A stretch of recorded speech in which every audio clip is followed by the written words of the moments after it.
سلام میرے عزیز listeners, welcome back to my channel. ہمارا آج کا ناول ام مریم کا ایک کمپلیٹ ناولٹ ہے جس کا نام ہے کوئی ایسا اہل دل ہو۔ So let's start. جو تیرے انتظار میں گزریں ایسے لمحے گرا نہیں ہوتے، شہر خوباں کو چھوڑنے والوں دل کے سودے کہاں نہیں ہوتے۔ انگلش ڈپارٹمنٹ کی راہداری کے بالکل سامنے سفیدے کے درخت سے ٹیک لگائے وہ بظاہر ثنا کی منتظر تھی، مگر حقیقت اس کے برعکس تھی۔ اسے ثنا کی بجائے سر دانیال بخاری کی ایک جھلک وہاں گھنٹوں کے لیے ہر روز لاتی تھی۔ عجیب پاگل لڑکی تھی وہ بھی، دل کے کہے پر چل پڑی تھی، دل جو چاند کا تمنائی تھا۔ ہر چیز جو رسائی سے باہر ہو چاند کی طرح ہی ہوتی ہے۔ دانیال بخاری بھی چاند تھے جو اس کے آنگن میں کبھی نہیں اتر سکتے تھے۔ اس نے پہلو بدلا اور بے چینی سے کلائی پر بندھی گھڑی دیکھی۔ آج وہ لیٹ ہو گئے تھے۔ اس نے کسی قدر بیزار ہو کر درختوں کی شاخوں میں خوبصورت لے میں چہچہاتی چڑیوں کو سر اٹھا کے گھورا۔ اس وقت اسے یہ آواز بھی اچھی نہیں لگ رہی تھی۔ اس سے پہلے کہ یہ بیزاری اکتاہٹ اور کوفت میں بدلتی، سر دانیال بخاری کو باہر آتے دیکھ کر اس کا دل دھڑک اٹھا۔ 40 برس کی عمر ہونے کے باوجود وہ بڑے ہینڈسم تھے۔ ان کی آنکھوں پر موجود سلور فریم کے گلاسز اور کنپٹیوں کے پاس ہلکے ہلکے سفید بالوں نے ان کی شخصیت کو مزید پروقار اور جاذب نظر بنا دیا تھا۔ بلیک سوٹ میں ان کی دراز قامت بہت نمایاں تھی۔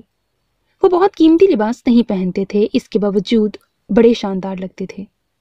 انہوں نے باوقار پر اعتماد چال چلتے ہوئے دوسری کلاس کی سمت جاتے یقیناً اس کی نگاہوں کو محسوس کر کے ہی لمحہ بھر کو اس کی جانب دیکھا تھا۔ وہ جو اطراف سے بیگانہ ٹکٹکی باندھے ان کی سمت دیکھ رہی تھی، ایک دم گڑبڑائی اور جھٹ سلام جھاڑ دیا۔ وعلیکم السلام۔ انہوں نے جواب تو دیا تھا، مگر لہجے میں ہمیشہ والی نرمی اور شفقت مفقود تھی۔ انہوں نے اٹھتے ہوئے قدموں کو روک کر قدرے دھیان سے اس کی سمت دیکھا تھا۔ کیا نام ہے آپ کا؟ پڑھتی ہیں یہاں؟ وہ پچھلے 1 مہینے سے بلا ناگاہ اسے وہاں کھڑے ہوتے اور اپنی طرف مبہوت ہوتے تکتے دیکھتے رہے تھے۔ اتنے بچے بھی نہیں تھے کہ اس کی حماقت سے انجان رہتے۔ اس سے پہلے بھی بہت ساری لڑکیاں ان کی ظاہری شخصیت کے چام سے متاثر ہو کر اس قسم کی حرکات کی مرتکب ہو چکی تھیں، مگر وہ اپنے تدبر اور رسانیت کے باعث معاملہ سلجھا چکے تھے۔ آج انہوں نے اس سے بات کرنے کی ٹھانی تھی۔ جی سر، میں نفسیات میں ماسٹرز کر رہی ہوں۔ ان کی سوچوں کے برعکس وہ ان کی توجہ پا کے گلاب کی مانند کھل اٹھی تھی۔ روشن آنکھیں مزید جگر جگر چمکنے لگیں۔ سائیکالوجی ڈپارٹمنٹ دوسری جانب ہے، آپ ہر روز یہاں کیوں نظر آتی ہیں؟ اب کی بار ان کا لہجہ کڑا تھا، استادوں والی مخصوص سختی لیے ہوئے تھا۔ یہاں میری فرینڈ ہے سر، میں اسی سے ملنے آتی ہوں۔ کلاس چھوڑ کر؟ نو سر، اس وقت میری کوئی کلاس نہیں ہوتی۔ دانیال بخاری کے چہرے پر جھنجھلاہٹ سی بکھر گئی۔ وہ لڑکی ان کی سوچ سے زیادہ چالاک تھی یا پھر وہ اسے صحیح سمجھے ہی نہیں تھے؟ اس کی روٹین وہی رہی، البتہ دانیال بخاری نے اسے نظر انداز کرنا شروع کر دیا، جس سے اس کا حوصلہ بڑھا اور اس نے ثنا سے ضد کر کے ہر روز کالج سے واپسی پر ان کا پیچھا کرنا شروع کر دیا، جس پر ثنا نے اسے شرم دلانی چاہی تھی۔ ڈوب مرو بے حیا لڑکی، آج تک لڑکے تو دیکھے اور سنے تھے لڑکیوں کے پیچھے بھاگتے، انہیں گھروں تک پہنچاتے، کسی لڑکی کی ایسی بات نہ دیکھی نہ سنی۔ جواباً اس کا اعتماد اور ڈٹائی عروج پر جا پہنچی۔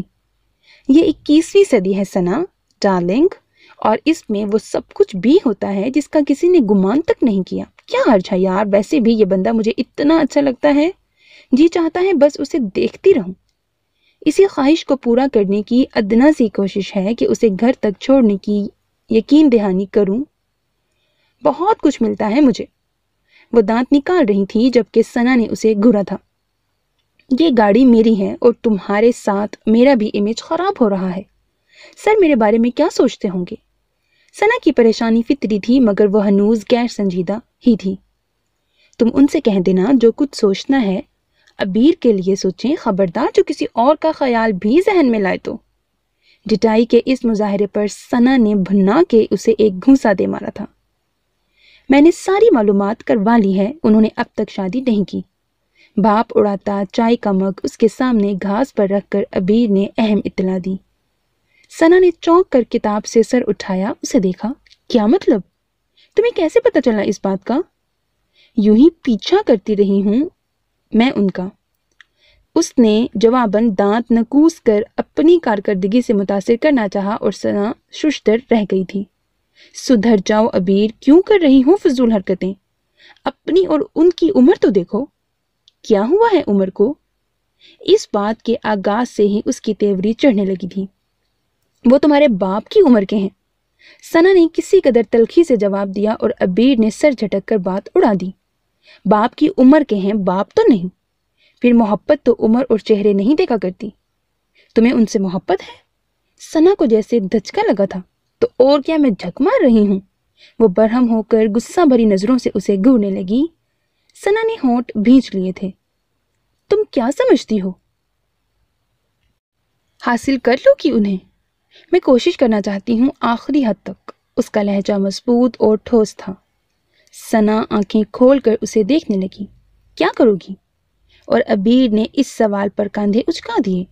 قبل از وقت کچھ نہیں کہہ سکتی، مگر میں کچھ نہ کچھ کرنا ضرور چاہتی ہوں، چاہے اس طرح ان کی نظروں سے گر جاؤ۔ ثنا نے استعجابیہ سوال کیا، پھر گہرا سانس کھینچ کر متاسفانہ لہجے میں بولی تھی، عبیر، عورت کی انا، اس کا وقار ہی اس کی عزت ہوا کرتی ہے، اور پلیز مجھے مت سمجھاؤ ثنا، میں کوشش کرنا چاہتی ہوں۔ لڑے بغیر شکست تسلیم کرنا میری سرشست میں شامل نہیں ہے۔